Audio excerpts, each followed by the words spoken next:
I'm Duff, your host. And I'm producer Barbie. And together, we bring you our podcast, Insights and Straight Talk. And with that, producer Barbie and I are out.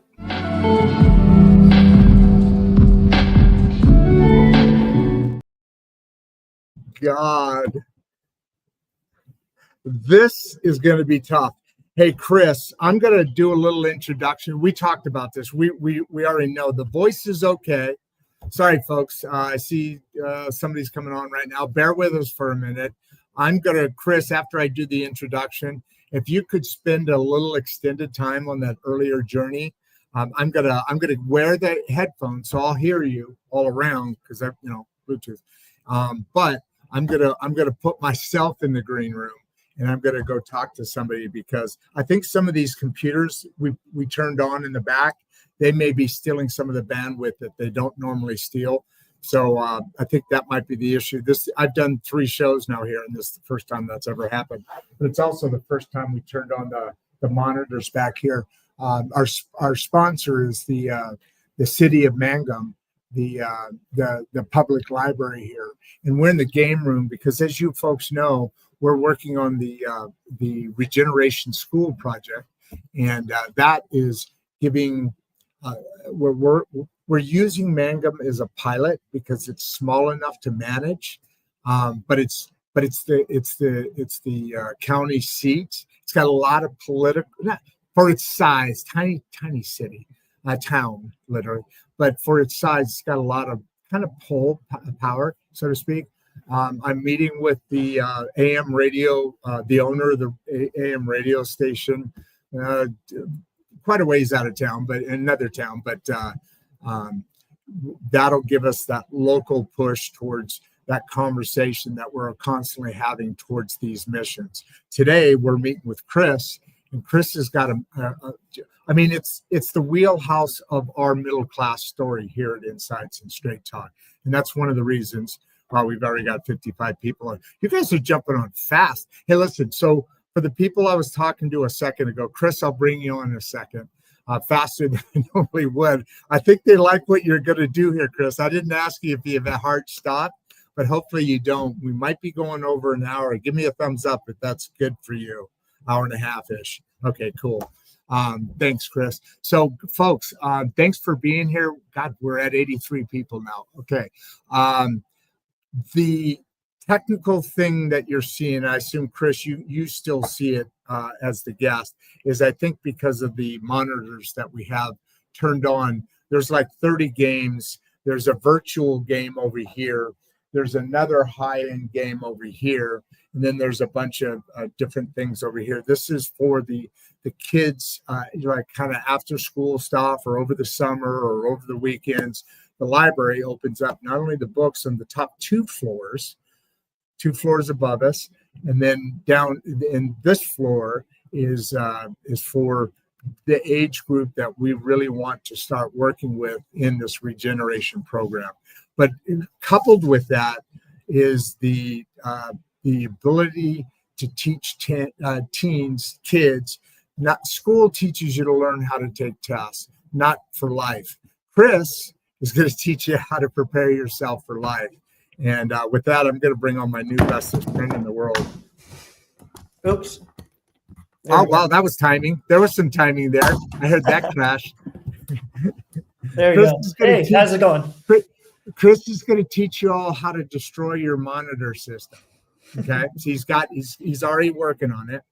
So, Kris, how you doing, brother? I'm doing well. Yeah, I'm glad to be here. Thanks for having me. You're very welcome. I've been very excited about this because I didn't really get into the actual, we've got a lot of stuff to talk about in your book and your program and the things that you do. A lot of things to talk about and how you went from basically, oh crap, what the hell am I going to do? My whole life just disappeared in front of me. In the prime of your working the ladder, so to speak, moving through you're at a pretty really good corporate position, and all of a sudden, boom. So you had to go from zero, and then that was the motivation to get you going and to accomplish where you are now. And now to bring those stories and those missions and those mindsets to people and how to do it. And on top of it, I know this very well. I built up a machinery business for 30 years before I wound it down about a year and a half ago to start this. I told you yesterday was our first live stream. So operations, and all of the corporate structure, like you said, sometimes brain numbing, but I'm really excited to get into that portion as well, because I love the way you put that, to make it a human characteristic. In other words, so how I've already seen that when you said it's human. I'm paraphrasing here, but you know what I'm saying, right? Mm-hmm. Yeah. In that, to the way you described it, and wait for a little bit, because I want to be back down here. Go ahead and tell your story, the journey that got you to the place where you're now moving forward in this path. Fair enough, Kris? Sure. Happy All to. right, so take your time, and I'm going to run. Kris, we're at 276 people on here right now. Thank you all for coming. Every one of you, I want to see over 200 likes, and Kris, you better earn every one of them. I want to see over 200 likes, and I want to see a bunch of new subscribers here, please. Kris, take it off. I'm going to run and try and get myself back in order here. You need to make your responsibility right now is to make this show look somewhat as best as you can compared to what I'm doing to it. You got to make it look professional. Fair enough? Okay, I'll try my best. Help me out, brother. I'm running around. Sure. Yeah. So, hey, everyone. As he's working on fixing his side of things, I'll just give you a little bit of background about me. And all of my career, I've just really wanted to chase bigger and better things and challenges and fixing things. And so that led me into marketing. And I became a project manager working at an ad agency, and really started at a young ad agency, and really just started cutting my teeth working with Fortune 500 companies on their marketing initiatives. And as I started working through that, I became really interested in the operations of the business, and transitioned into becoming the operations guru of that office. And then that turned into me taking more leadership roles, including being a president of an agency, a general manager of an agency, and then my last job as a COO of an ad agency. And as I went through all of that, I learned a ton about business and finance and all of that. And as I was rising, there's just more things that come into play. And the company I was at started to get acquired, or got acquired by another agency. And this is where the story gets interesting, is that when it got acquired, I did a lot of effort to grow the business. We grew it over 700% in revenue in 3.5 years. So at that point, hey, Rod, at that point. Hey, Kris, keep going. I'm actually doing a test. I've got a guy out. Okay. Oh, wow. We've got a bunch of questions already coming in. So I'm having him watch this. The guy that IT for the whole building's here. So I'll be off and on. Just run my show, would you? You got 323. You got 323 people on. Hell, it's Insights and Straight Talk with Kris. Is it Rohman, right? Rohman, with Kris Rohman. Hey, I want to let everybody know our show's now called, for today, right now at this moment, Kris Rohman is the host of Insights and Straight Talk. Take it away, Kris. You got 3:30. You got 3:30 to handle. All right. And so just finishing up on that story, the company got acquired. And as we went through that transition, there wasn't a place for me. The acquiring company was not interested in, they already had a COO, they already had operations. They weren't interested in my, in my skill sets. And it was just a duplicative role. So at that point, I rolled off, and I was disappointed about that, not being able to continue that journey. But at the same time, I started interviewing for other companies, and the job market was just not great. And I started to get down in a little bit, and this is like the human aspect of it, where I'm sure we've all been, where you start to second guess yourself about what you're capable of, and why doesn't anyone see the value? So at that point, I was interviewing at a large tech company and went through like 9 interviews, and eventually I never even heard back. It was like so disappointing. Like the recruiter sort of ghosted me. It just became a thing that I do think is part of the culture nowadays, where there is that, and we've lost sort of that human aspect about kindness and following up with people. So eventually I was like, yeah. Hold on, let me jump in there. Yeah. Because I've worked with recruiters. Your recruiter actually ghosted you at some point? Yeah, definitely. Oh my God. And then got frustrated at me that I followed up, and then eventually I tell this as a joke. I may have gotten the job. I don't know if I did. I may or may not have. Anyway, so at that point I was like, you know what? Screw it all. I'm just going to do my own thing. And a little bravado, a little bit of delusion, whatever you want to call it. And with the room I'm sitting in right now, with the laptop that my old company never asked for back, I just started my own business. And it's been over a year now. And It was a year in July.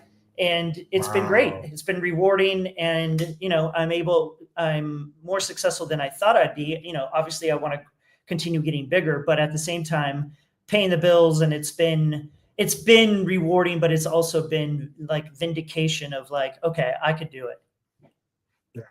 Yeah. It's a scary moment in time, obviously.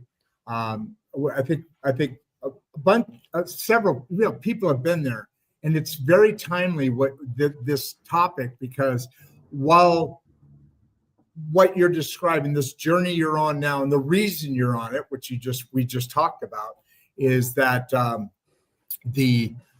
I wish I could turn off my screen. We could just make this a radio show, because that part's working really well. Because you're lagging too, I see, unfortunately. So maybe I am pulling us both down. I don't know. We'll figure it out.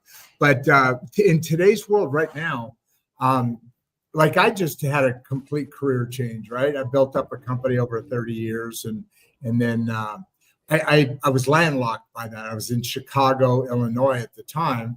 I started out in California, then a bunch of the factories, Midwest is much more production. I don't know what your businesses were, but probably less in manufacturing than more other areas, especially up in the Bay Area. I know there's some food stuff, a lot of food stuff up there, which I did a lot of business in that. But it's nice to be able to have it was forced upon.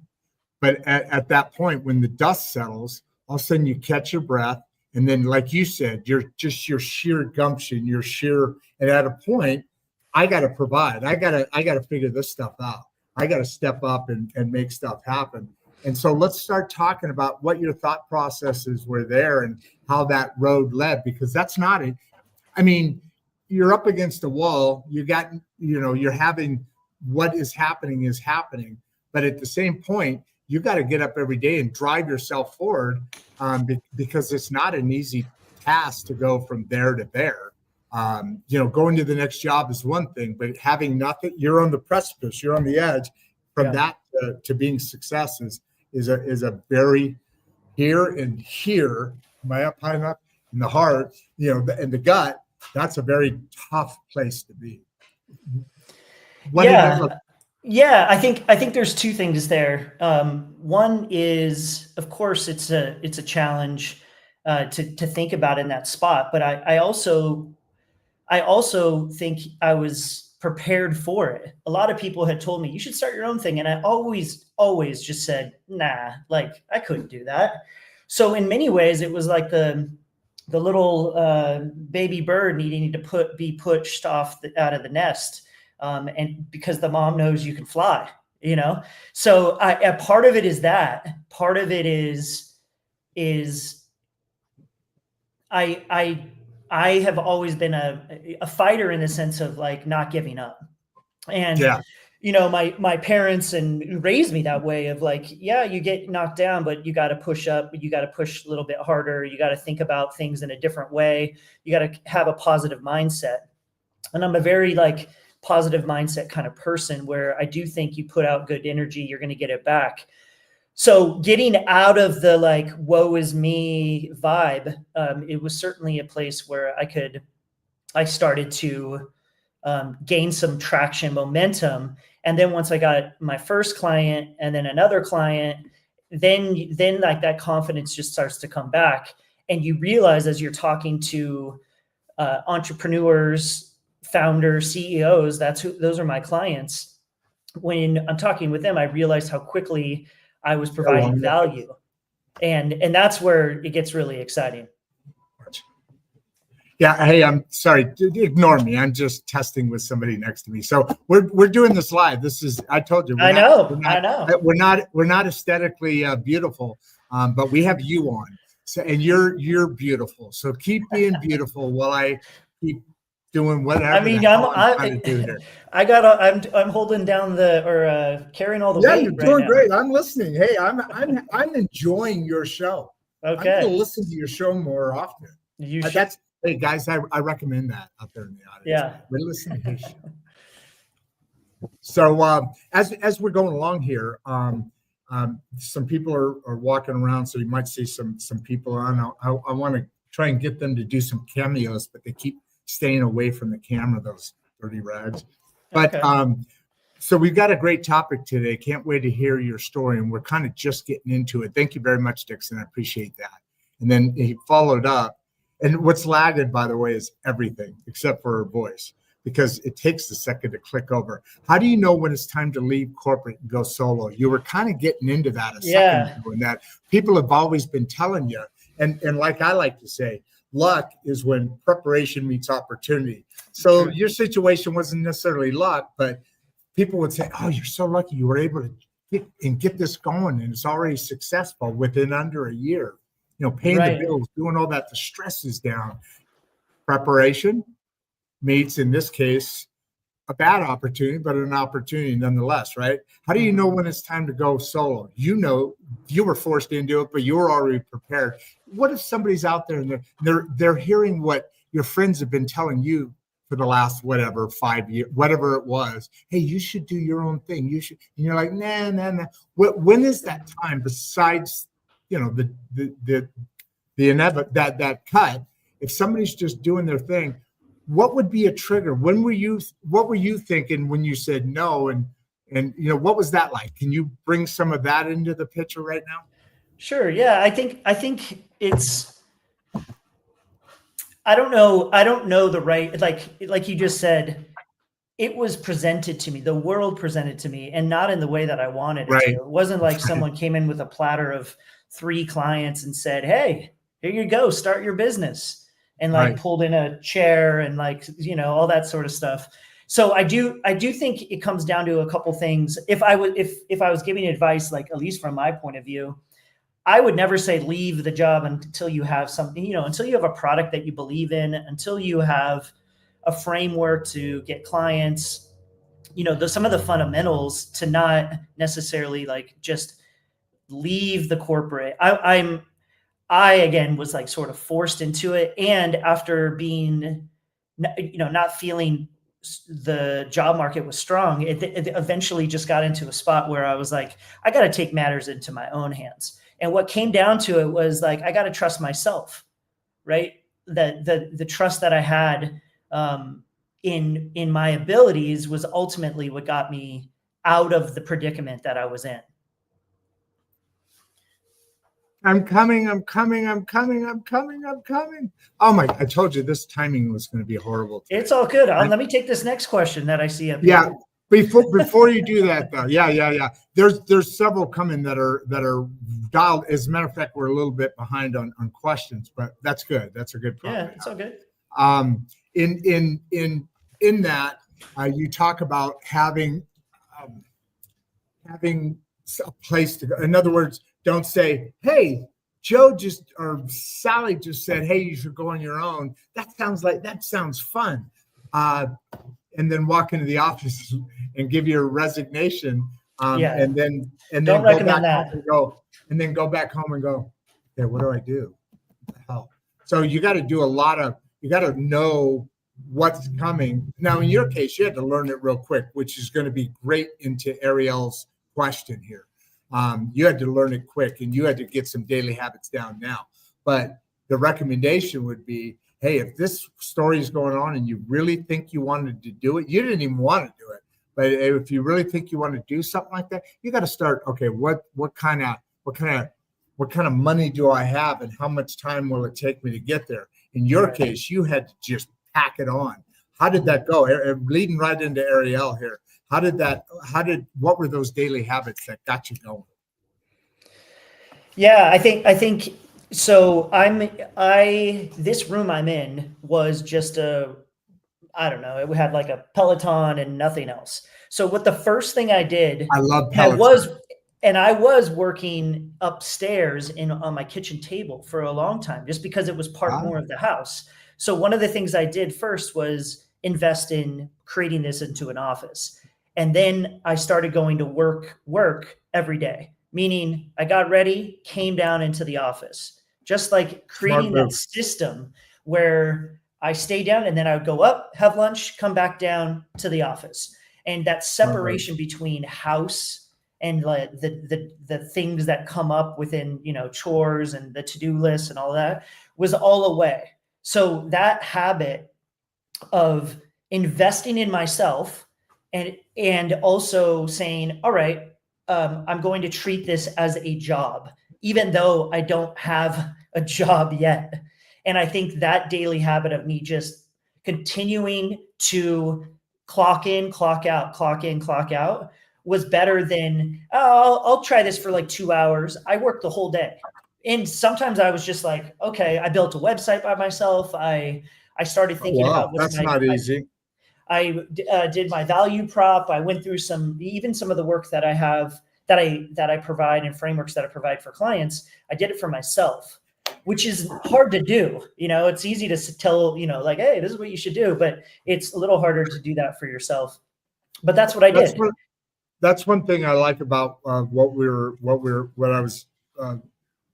we do what's called, I don't know if you're into automation or anything, but we have a scraper program, and it goes out and it looks for, things out there about public stuff typically. There's other things, but in that, it talks about, first of all, you lived your lesson before you started teaching your lesson. In other words, the things that you talk about, which I want to get into now before we even get into some of these other questions, because this will help. I want to talk about what is your mentor? Let's call it mentor. What is it that you're providing? What does that look like? How is your program set? We're here talking today about a situation that you're adding to the great middle class, but you're also letting people know about what your mission is and how you can help them. Let's hover here for just a minute and talk about you and your business. And at some point, I'm going to want you to put your contact information in a little bit later when it's further down the road. You said you're okay for over an hour, a little over an hour. Yeah. Let's do it. Okay. All right. So a little bit down the road, there's a private chat on the right-hand side there. If you know automation, then you certainly know this. You can see. I can see the box. Trust me, brother. I only say that because there's like a third of the times I don't see it. What are you talking about? So I'm glad you see that. So just put your stuff in there. I don't know why you can't put it directly into comments. I'll copy it and put it in comments. Sure. Sometime during the show. We got plenty of time, but somewhere in there. Yeah, I'll talk a little bit about my business. So I started. Please. So always when the last few full-time, jobs working for another company, I was always, how a business typically runs, it started by a founder. That founder is usually doing multiple different things. And what I've done, I was brought in by the president or the CEO, and I became normally the person who is the founder, is the visionary, is the person who has the big ideas. I'm not that person. I'm the person who can bring those ideas to life. So I sort of, and while keeping things not, within on the tracks. So I consider myself as an integrator. And there's a whole system. There's a book called Traction, and there's an EOS framework. It's an operating system. And so I learned a lot about how to interact with founders and CEOs. Yeah. Okay, so I'm familiar with EOS. Okay, great. But can you talk a little bit more about that, in that how that's a foundation that you're utilizing to please expand. Let's hover here for a minute. Yeah, sure. So EOS, it's the entrepreneurial operating system. And really, if I had to sum it up in just a couple sentences, it's a system that creates consistency and discipline within the company. And that ultimately provides, creates a culture of accountability. How does it do that? So basically, every person in the company is given a number. What is their main KPI? So, for identification, for identification is what you're saying. Right? No, for how to no. A KPI. Oh, okay. I'm off. Go ahead. KPI. Yeah.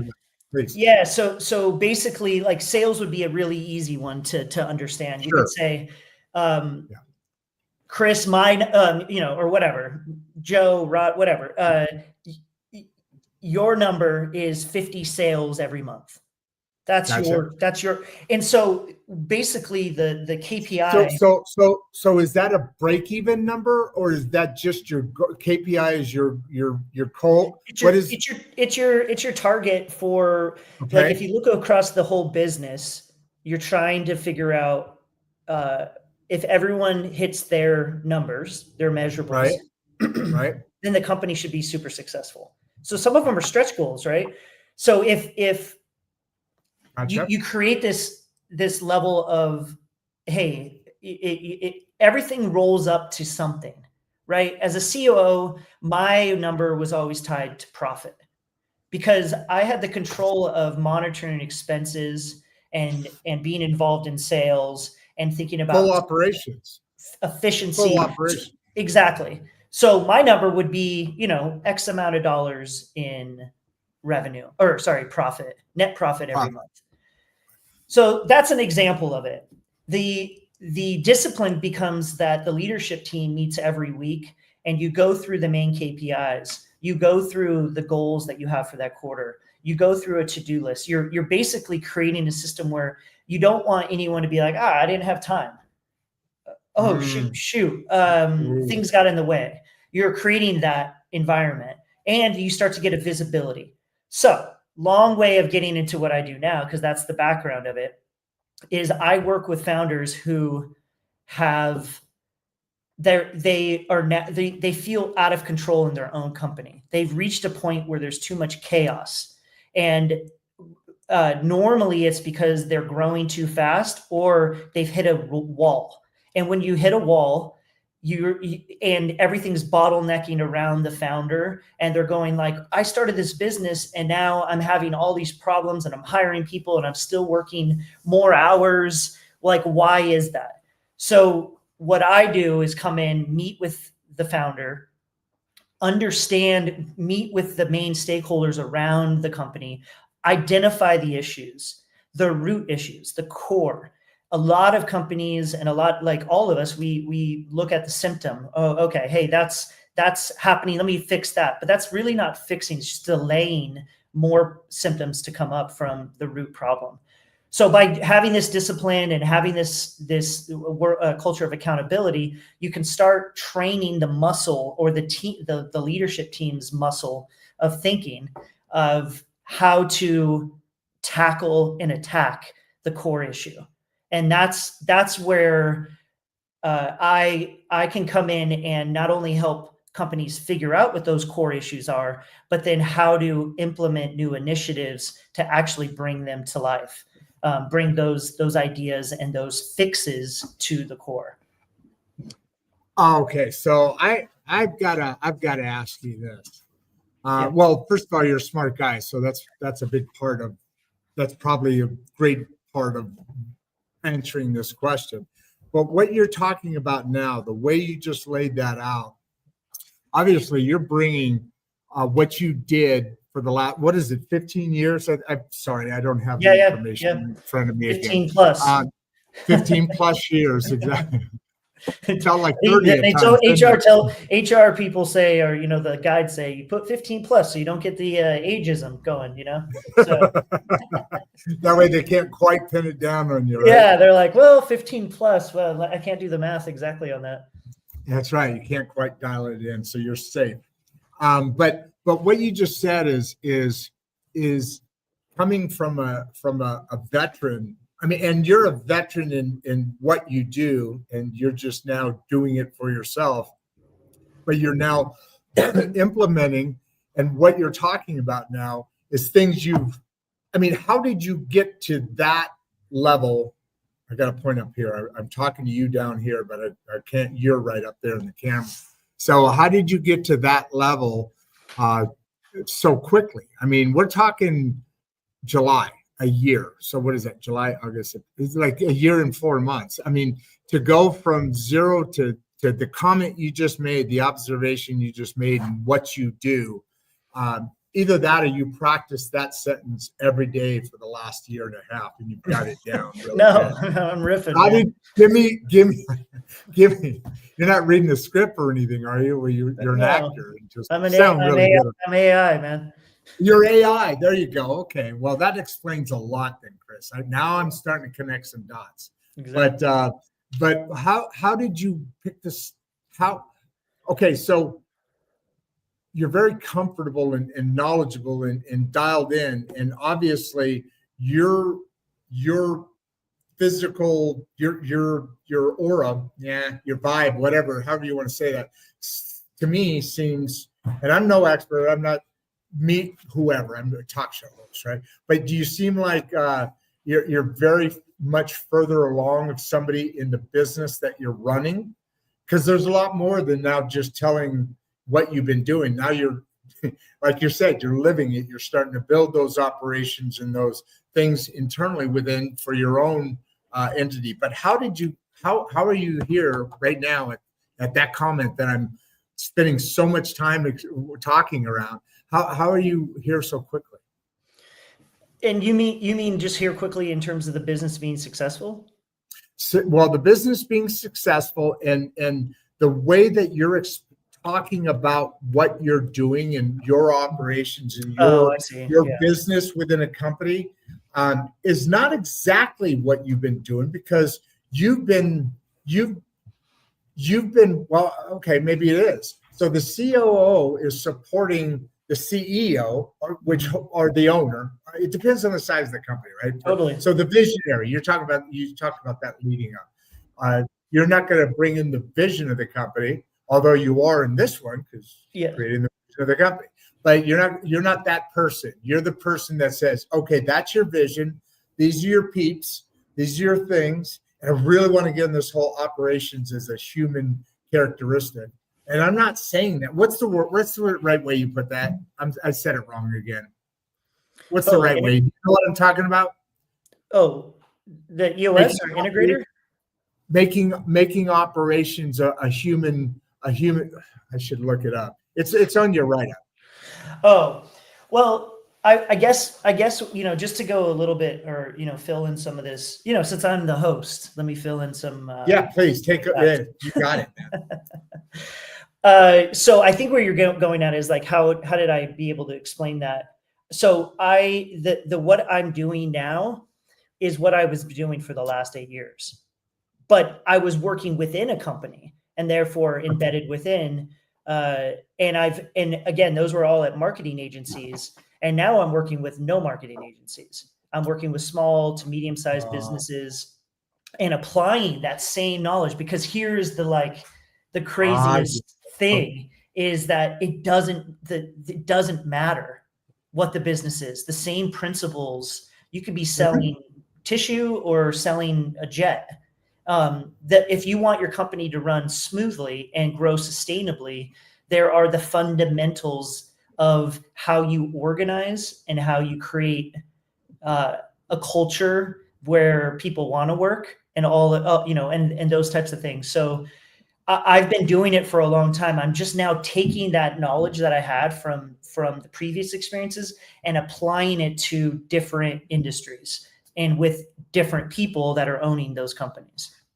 I'm very glad I asked that question, because that you're not. It's not just been a year. It's technically been 9 years now, right? For 8 years prior. True. Yes, you're dialing right in and just kind of bringing that into home here, and then continuing forward. So taking on another client, listening to this is like, okay, dude knows his shit, right? I mean, obviously because of what you're saying, but I wanted to dig in it. You just seem so much more mature for an entrepreneur. Take this for what it is. More mature for an entrepreneur than a 1-year-old entrepreneur. Right. You're more like, your business has been basically running for another company. You've been doing it for somebody else. Now you're doing it for individual companies. Correct. You did it for larger companies. And so now it's a 9-year run of being able to bring those 9 years of experience in this specific data lane. Correct. And so a lot of clients, and how I got several of my clients, is the way in of EOS. They read the book, they tried to implement it themselves. Talk about that. And I will go into the book. Yeah. Yeah. So the book outlines the steps, and you could go into EOS, whatever their website is, and they have like certified implementers. So you can hire someone to come in for a day or a week or whatever, and they will tell you how to implement it and how to run it. Oh. I am not as certified. I'm a seasoned EOS implementer, meaning that Gotcha.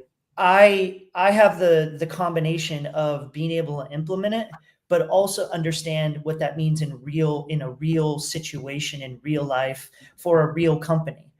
What I have heard is implementers come in, and by the way, I'm not talking negative about EOS because it's allowed me to get business. But there's a difference between saying it and then living it. So what I bring to clients is looking at where they are and meeting them there, using the principles, but not so strict all the time. So the book would say you have to have an hour and a half meeting every week. Well, some clients only want an hour, so I'll adjust that. So those are the types of things. That's a very easy example, but there's other ones where it's loosely catered to. Yeah. Sorry, let me add to that. My timing was bad there again. What you're saying is absolutely true, because if you use the EOS system and you're going through the system, you being a seasoned implementer of that system versus somebody who may just have been trained on it, and you said the key word, I've lived it. So when you're making those adjustments, you're not just saying, okay, customer, you pay my, I work for you, I'll go ahead and do that. You're saying, you know what, we can do that because I've been doing this for 9 years and working that, right? I mean, I'm just picking up breadcrumbs along the way with you. Yeah, no, it's exactly right. Yeah. Go on. Yeah. No, you're totally right. And from that, that. I'm going to jump off. I've got a boss man next to me here who's going to hopefully fix or tell me you're screwed. You just deal with it. I'll be back in a second. Run with it. Your show again, bro. Okay. I guess I'll answer this question. I'm not sure if everyone can see the question that's up, but I can. It's asking what systems are easiest to implement for a new entrepreneur. I just mentioned one, which is, I don't know if it's a system, but creating the work, coming into my office every day and doing it was really something that drove me to the success I've reached. The other system is I started to time box things where at one point I had too many clients, and they were some of them were very small, but still take time.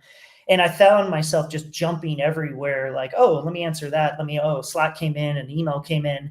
And so what I would do is in the morning, I would spend time working on, I started waking up super early because I have East Coast clients and I'm on the West Coast.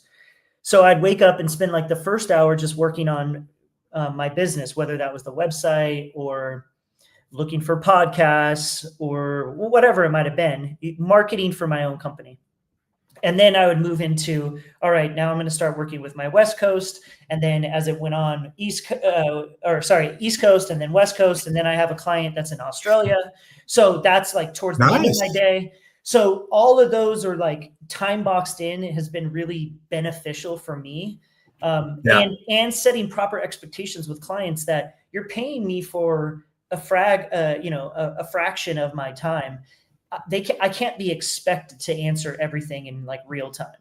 But that takes discipline. It's not as easy to say that. It takes discipline to be like, okay, I'm going to wait on that. Without, because you want to make the client happy and you want to serve them, but you also don't want to negatively impact your flow with other clients too. So I think to answer that question that Clive had, those are some of the easiest things, because both of those systems are free. Yes. It's not like, oh, you got to go to this class. And I did it. I invested zero money into it. Well, I guess the like $30 it is for a website and a domain. But other than that, it's not like I had to build out this storefront and all of this. Yeah, go ahead. Sweat equity. So, yeah, exactly. Sweat equity. I know it well, brother. I know. Hey, by the way, just an input and then go back to what we're our actual conversation last thing. So my mistake, I'm going to blame you. I'm blaming you. But it's my fault because I did Wi-Fi and then I didn't hit the Ethernet until after I already signed in, and he just told me, you dumbass. Now I can fix it, but I got to shut the show down and then start it back up. Let's just deal with this if it's okay with you, Chris. I don't mind. All right, let's keep going then. I just wanted to give you that update. There's going to be no further interruptions to this broadcast while we're running through the rest of the show with Chris. Okay. So where do you want to go with the conversation? With the what? With the conversation. No. Just keep going where we're going. How can leaders stay calm in total chaos? Because here we go. This is going to be going back because I assume right now you're growing your business, and there's not a chaotic moment when you start adding a lot more people. So our business was, I started in '89 and just in sales, and then we got to a certain point, and then I bought an installation company and turned it into a building equipment and install company to support the other stuff. So when it was just me and my friendly lady, when it was just us, it was very cool. It's very easy, very whatever. But then work started building up, and you're getting more and more, and all of a sudden you have to start adding people. We got up to about 30 people. We were at 5 million, and then the next jump's 12 million. You know all these things as far as the business structures. Chaos comes when you start adding. Well, you become a babysitter in a lot of cases. When you start adding employees, that's when chaos. And you've been there. How do you as a leader, and I'm assuming pass that same knowledge on to others? How is you as a leader handle the everything when everything's in total chaos? How do you bring that back down in? Great question, Clayton. Yeah, I think being a leader is a privilege, and you have to think of it that way. I've been all my career really big on creating a culture where people are treated, respecting people because they are the most important asset to any business. Well, maybe not now. Maybe it's AI is going to take over that. But regardless, you still need. That's an interesting topic right there. You still need humans at this point. And I think if you look at the responsibility that you have as a leader, you have to show up as a leader. Now, we all make mistakes, but the consistency is the key thing. Because if the leader acts in a way point. that's childish or negative, you're now giving the cues to the others in the organization that it's okay to be that way. And I think to stay calm is to remember the mission and the core values that you probably have within your company, and make sure that you that you make sure that you're treating the thing, a business is a living and breathing thing, that you're treating it with care. And I think when chaos forms, any great leader needs to be calm and have a steady hand on the wheel. But I think, like I mentioned, visionary and integrator, those conversations is okay to have, to be, on a private scenario of have those more difficult conversations, but not outwardly. It's like the two parents having an argument, they go into the room rather than have that argument in front of the kids, you would hope, right? Right. So right. I think that's a similar thing where you want to show the others how it's done, and how to keep professional and keep focused on the goals of the company. 100%. That's beautiful. Hey, Clayton, I appreciate that question. And it brings out where you just exactly, you had the color and the layers. You got to show up. You got to be consistent, and you got to be the adult. Because if you're the adult in the room, then, like you said, the keys that the other people within the company, they take their keys from you. They're, what's legit, what's right, and we're in a really interesting time where employees are ages. So we have generations that are coming up, and we're in this interesting time out there. And that includes the next generation coming into the workforce.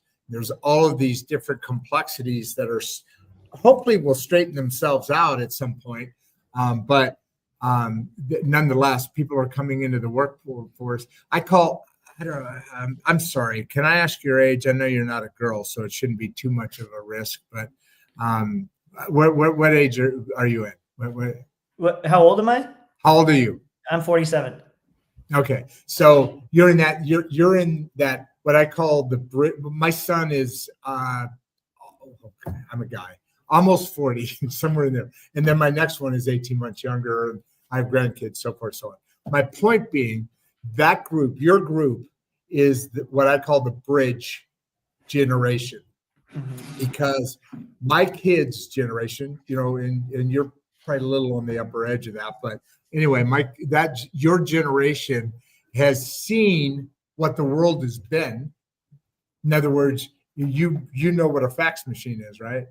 Yeah. You know what a payphone is. Do you know what a Thomas Brother guy is? Thomas Brothers. The maps. Okay, there you go. So the world that we all have, where this world, and I'll explain what I mean by that, where this world has come from. Anybody after your generation has no clue.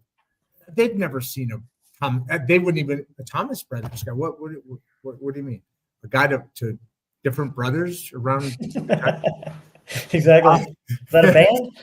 Yeah. Hey, that's a good one. I like that. Is that a band? Where can I see them? Payphones, on and on and on. Just what we've got to the internet when dial-up was around. Remember, people my age, and you talk about automation and AI and how fast everything's going. People my age back then, there was a huge amount of depression in older in the golden years. When you're going into your golden years, at that point, that internet came on, and they were separated from the world because they had no way is that cross. Somebody 80 years old going to now learn the internet. I mean, that was the decision, and families help and this and that. But the world had moved way past them at that in a couple of years. Now that what's happening right now, and what people don't get, enough people don't get, the younger people definitely get, that's what's coming. I mean, crypto is going to be the next kind of, there's real things that are kind of people see, but the world will change dramatically from this point on. Yeah, absolutely.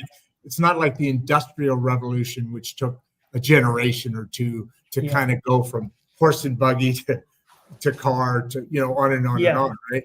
Every day something's, we have a AI class, a community, and you can't answer questions you have to say, well, right now it's like this.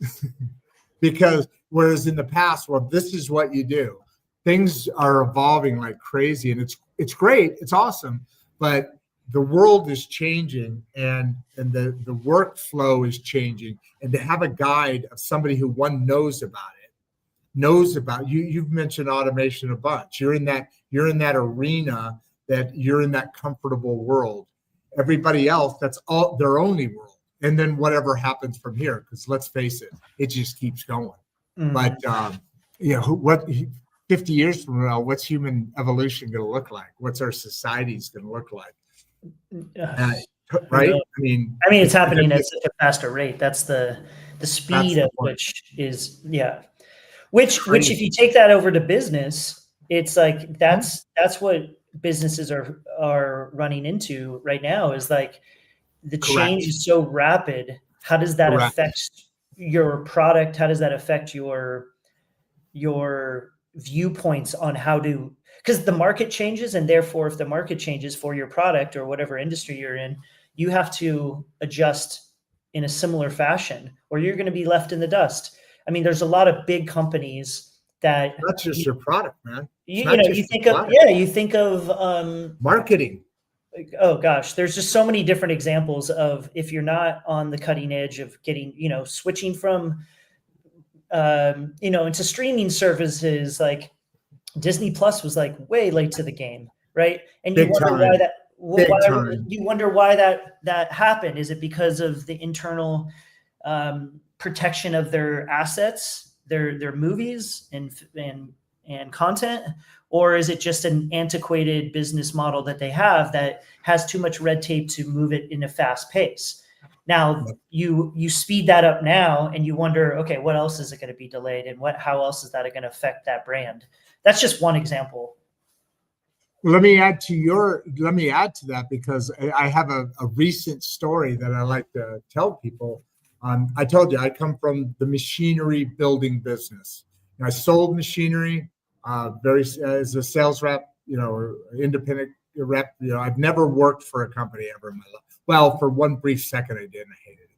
But I've never had a paycheck. I've always had to, I like selling. I like marketing, all that. So anyway, I was at a show, and right as I was winding it up, I was closing my contracts down, finding homes for people and this and that, and going through that. But I was at a show with a bunch of buddies that have been, all of them are my age-ish. We all, right? You're in the industry, and you all know each other, and you're big in that industry, and nobody else knows you, but you're big in that industry, right? So you know a lot of people, and you got a lot of friends built over 30 years. My God, you're a scumbag if you don't get a lot of friends over 30 years, right?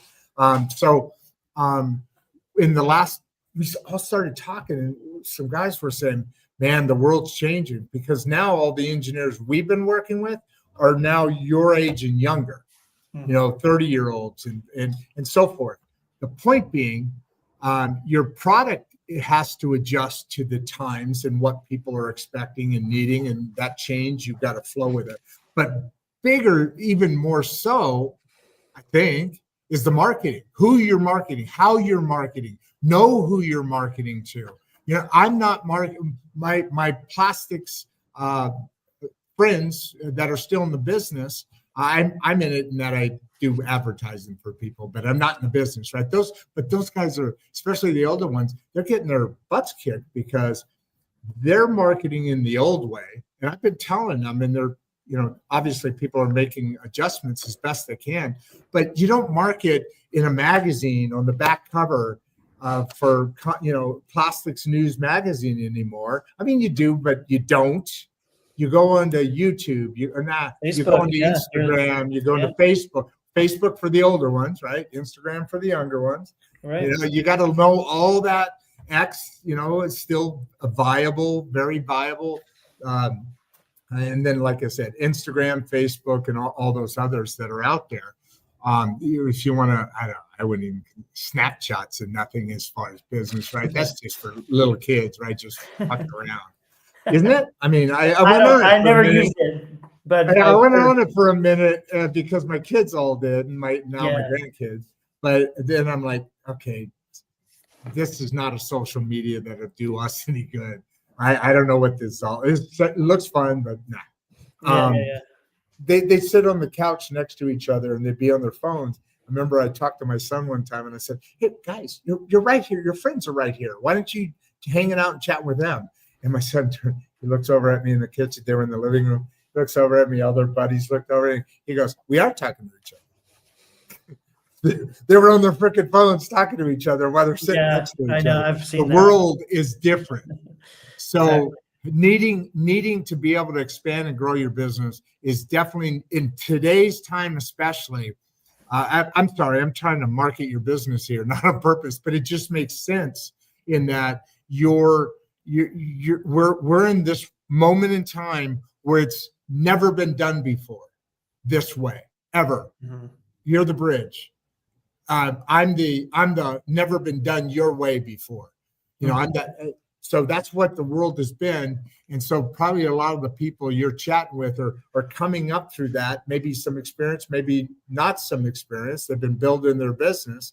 Now you having that professional really can make the difference in surviving hold on. I like to say this in AI, thriving or surviving. What choice do you want? Mm-hmm. Right? Mm-hmm. You got to have that leadership. You got to have that. I want to go into Adam here for a second. You got to have, you know what I'm saying though, right? You got to have, I'm smart at what I do. Obviously I built a business. That business I knew. And unless I was in this, I wouldn't even know what words to say. I'm not an expert at all. That's why you're here. But I know enough to know there's something about that.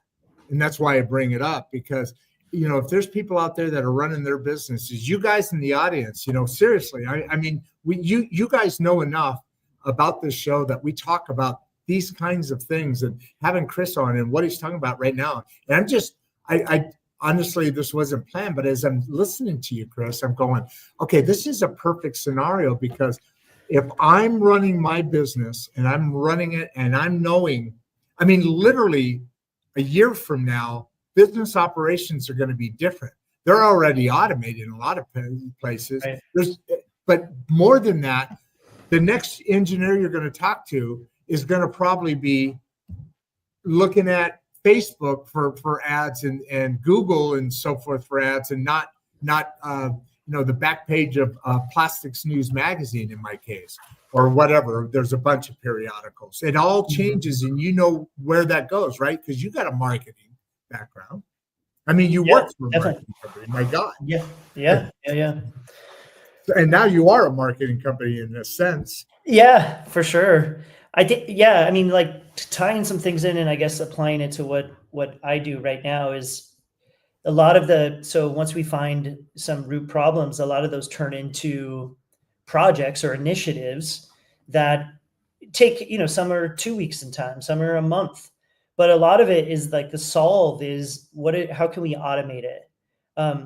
And a client of mine, we were looking at, okay, who do we need to hire? And this is the interesting thing. And this is how like AI can like layer over a company, because companies come to me and they're like, we just want to give it all automated and like cut our staff. And my take is, you can't do that until you have a strong foundation. You're just going to be building a skyscraper on a 4-bedroom house foundation. 4-bedroom house. Remember that show? Remember that show, House of Cards? Yes. About the politicians. That's what they're building, is a house of cards, right? Yeah, exactly.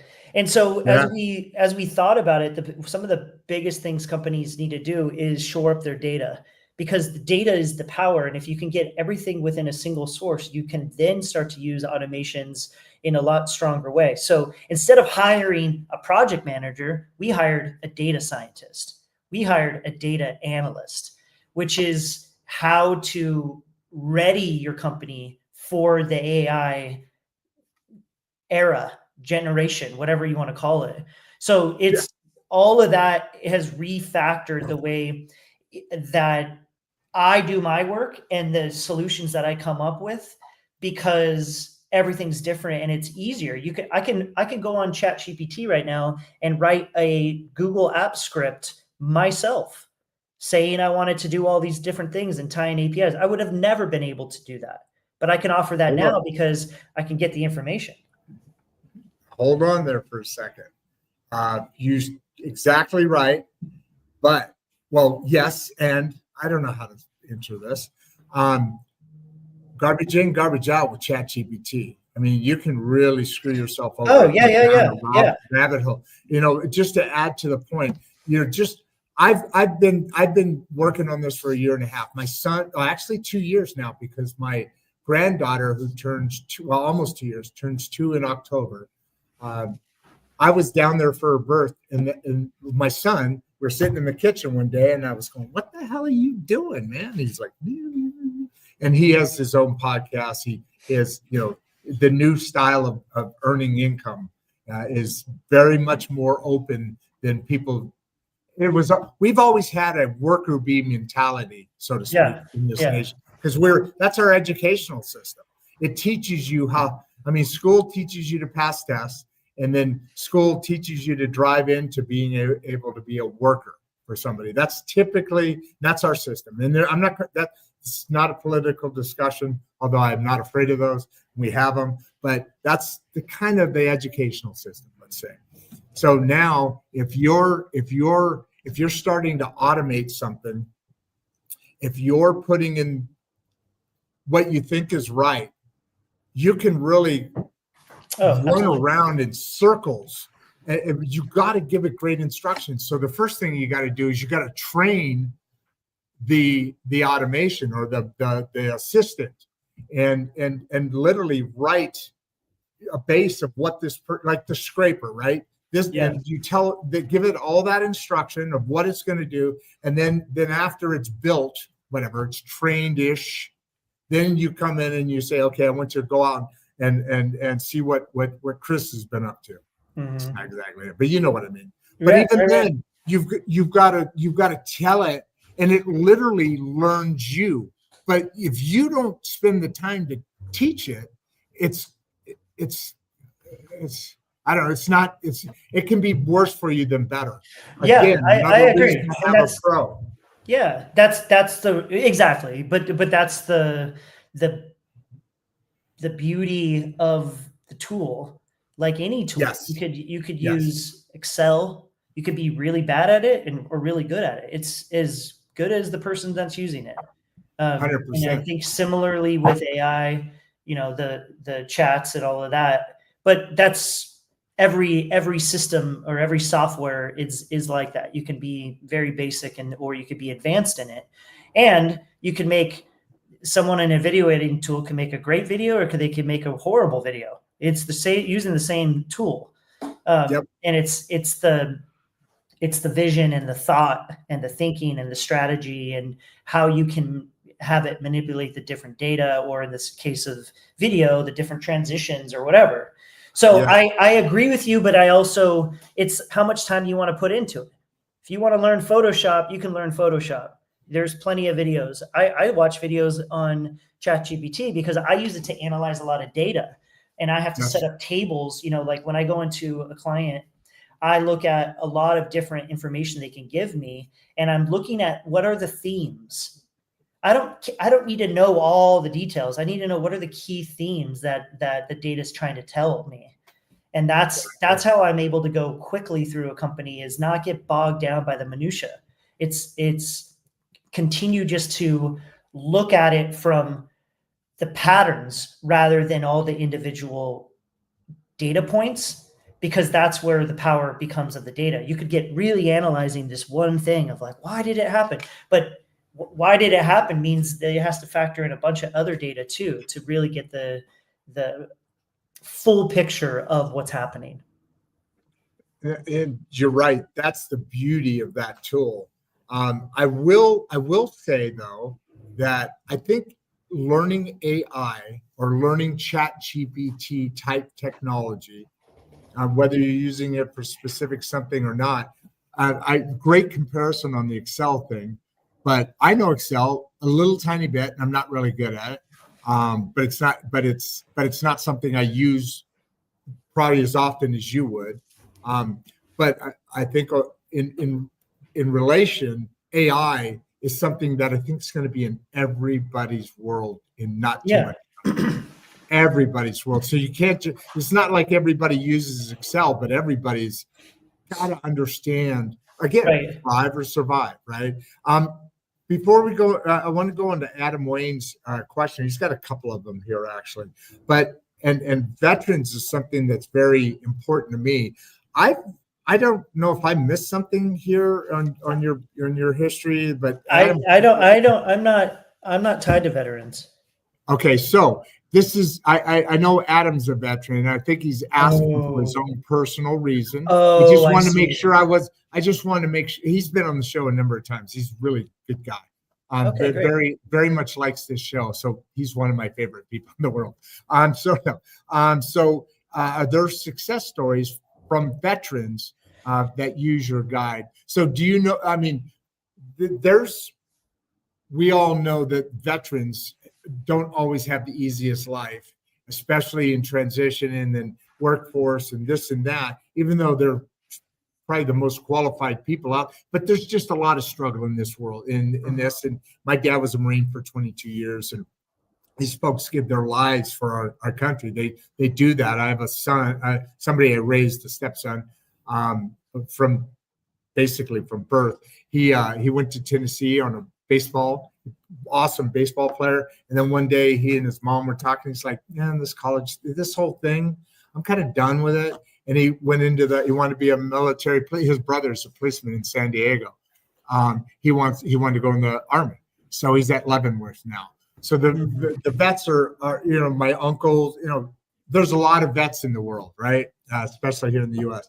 Is there any of your subject matter that can really benefit veterans in their worlds, and more likely in transition? I'm guessing here, Adam. So there's a follow-up question. Let me see if this is any different. What's the best way to turn desperation into action? Okay, so this sounds along your story, but in this case, this is the transition from being a vet into being what us normal people do, just meaning our lower people. I consider veterans to be a step above, because my God, I played paintball games and I got hit in the head once by a paintball with my mask on. And from that moment, that freaked me out, because I realized what it's like to be shot, right? Now, it wasn't the same, but for a moment, my life flashed and bam. And I was actually going my dad was in the Marines, so I was going to go in the Navy. I said, fuck that. And the Navy's different, but I mean, that's a struggle no matter what. So you have anything to add here for Adam to just give him a little bump? Yeah, I mean, not specifically. I've worked with owners who have served in the military for sure. But in terms of, I think I can answer what's the best way to turn desperation into action. Because that's really how I arrived at. Yes. It's truly that. And I think the way that I looked at it is, that feeling when you're like, if you've ever been like out on a hike and you kind of get lost for a second, or you're out in the ocean and you're kind of by yourself, it's that there's a moment where you're like, what am I going to do? What is happening? And like, that's sort of that it's not yet desperation, but it's, oh no. And I think that, oh no, for me was, okay, I'm going to take this moment of like, okay, my job is going away. I don't have the comfort I used to have. So what am I going to do? And really it was looking inward and going, let me show myself that I have confidence in myself. Let me bet on myself and show me that it's possible. I didn't do it for anyone else. And I think that's the important part of not just going, okay, like I'm doing it to prove to someone else. I had to trust myself, floating out in the ocean. Am I going to swim that way towards the island, or am I swimming towards a buoy? Like I had to trust myself. And I think that's like when you can turn that desperation, that like sense of, oh no, into, all right, let me take action. Let me move forward in a place and trust myself.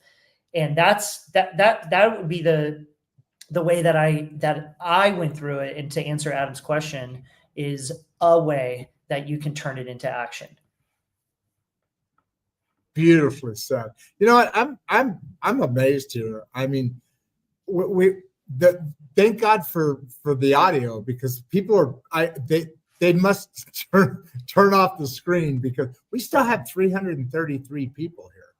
And that's cool. Did we get our we need 350? Start telling your friends, right? You said 350. Well, we were at 350, and oh, okay, good. I think they were watching and going, yeah. So but it's been not below 333 or 330 since what, the first 5-10 minutes. Remember, they were rushing in. So this is a story that's obviously people have a big thirst for. Here's an adventure show. I love it when podcasts come on. I don't know if it means anything or anything, but I'm new at this. I'm a rookie. You're not a rookie at what you're doing, but I'm a rookie at what I'm doing. And I get a kick out of this. So love the honesty in this conversation. Thank you both. So I appreciate that. Thank you, Adventure Show. They've been on like half a dozen times, Now, Ariel, you talked to her earlier on. I think you impressed her here because she got a couple more comments here. Oh, no, she's just patting you on the back. I answered her daily habits question earlier. You did, exactly. Yeah, Great show. Hope this reaches every veteran who needs it. Wow, she must have picked up off of Adams here. Mm-hmm. So there is a lot of concern about the veterans in the world today. So I don't know where this is. Honestly, I have no idea where that's coming from, because I was a little shocked by it. But Ariel, thank you very much. I appreciate it. And then she puts, Rod, thanks for bringing amazing guests like Kris. I think she's got a crush on you, Kris. I need her as my PR firm. Yeah, she's hey, oh, by the way, you know what? Oh, you already did it. Okay. So what, I wasn't paying attention. Sorry, my bad. I'm gonna copy and paste your ROH Consulting. Why don't you look? I mean, 2 people dropped off because they know I'm shutting it down. They're like, okay. But why don't you give us a final comment, final thought? And or is there anything we've missed? I'm sorry, I'm trying to do this and it's driving me nuts. Is there anything that we missed you wanted to go over? No, I don't. I'm not looking for. I'm not a salesperson by any means. I am. Yeah. I am. That's all I am. So I'm not. I would say don't knock salespeople. Damn it. I'm just saying I'm not. So I don't have an agenda. I came on just because I'm interested in having cool conversations and wanting to share what I know with other people, and learning from you too, and on the conversation we're having. So if you want to check out the site that he's going to post, by all means do. And there's ways to get in contact with me through the website. Yeah, awesome. I appreciate that. I mean, the show, as you know, you've watched the show, and are you a subscriber, Kris? I'm not, but I will be. Did you have a good conversation today? Did you enjoy the show? Yeah, I did. And I feel like because of the conversations we've had, I'm going to give it the host duties back to you. Oh, do I get them back? Yeah, I'm going to allow you to have them back. Oh, thank you, Kris. I appreciate that so much. Yeah. Well, brother, I mean, great show. You did a great job. Your show was amazing. I'm going to come back and visit it in future episodes. I'm going to watch for your YouTube channel popping out there. Ever want to come back on and chat more about this stuff, and down the road further develop where some experiences you've gone through? I'd love to chat about some specific customers and Sure. Clients, I guess is a better word, specific clients and their success or their experiences. Those are always fun stories. And this is a great I guess they found out we weren't leaving. We just got a half a dozen back more. This is a great subject in that we're in tumultuous times. We have been, the great middle class has been under the gun for this isn't new politics. This has been this way forever, for a long, long time, to the point where it's very hard to build wealth. It's very, there's all these stresses for the average Joe or Rod out there, or Sally. I don't want to be sexist. But what we all have the same issues. And to be able to hear a story that like what you just shared with us, Kris, and your path, and being able to have that traumatic moment, or that not panicky, but like you said, oh, okay, so this is where I am. What do I got to do to be able to settle, land, and then go? And those lessons that you taught are truly special, and something that we as the great middle class, the elites have a lot more access to information, and this show is about bringing information. AI is going to help the average Joe compete with larger companies. I mean, there's all sorts of things that are these conversations can be filled out on. So I'd love to have you back, and love to have other conversations with you, and let's keep in touch, man. Sounds great. Thanks, Rod. All right, give your new fan club a big wave goodbye, and I'm going to close it out here. If you want to hang out, I'll say bye to you on the other end. Otherwise, let's keep in contact, man. Seriously, either way. Okay. Thanks, everyone. Love your vibe. See you, bro. All right. Hey, sorry about the thing. We did fix it. I am going to run a test. The IT guys were here, and I signed on to the Wi-Fi, and then plugged in the Ethernet, the direct. So the next show will still have the same beautiful vocal qualities that we all know and love, but we'll actually have a picture that doesn't go, not exactly a great look. So I'm not gonna have a lot of. You guys know I love to screw around with you at the end of these shows, but in this case, I'm just gonna let you know I'm gonna be calm and easy, because this video thing is as crazy as it is. I'm Rod Duff, your host, and I'm the founder of Insights and Straight Talk. Producer Barbie has helped build this to this point. The people of Mangum have been amazing. I'm going to call her Lady Ms. T. Has been just a fantastic place to join, and place to be and learn about the city and all the things that we'll be talking about more in the future. But as you know, the Regeneration School program is really moving along. We'll get into that a little bit later in other subjects. But for now, I'm out.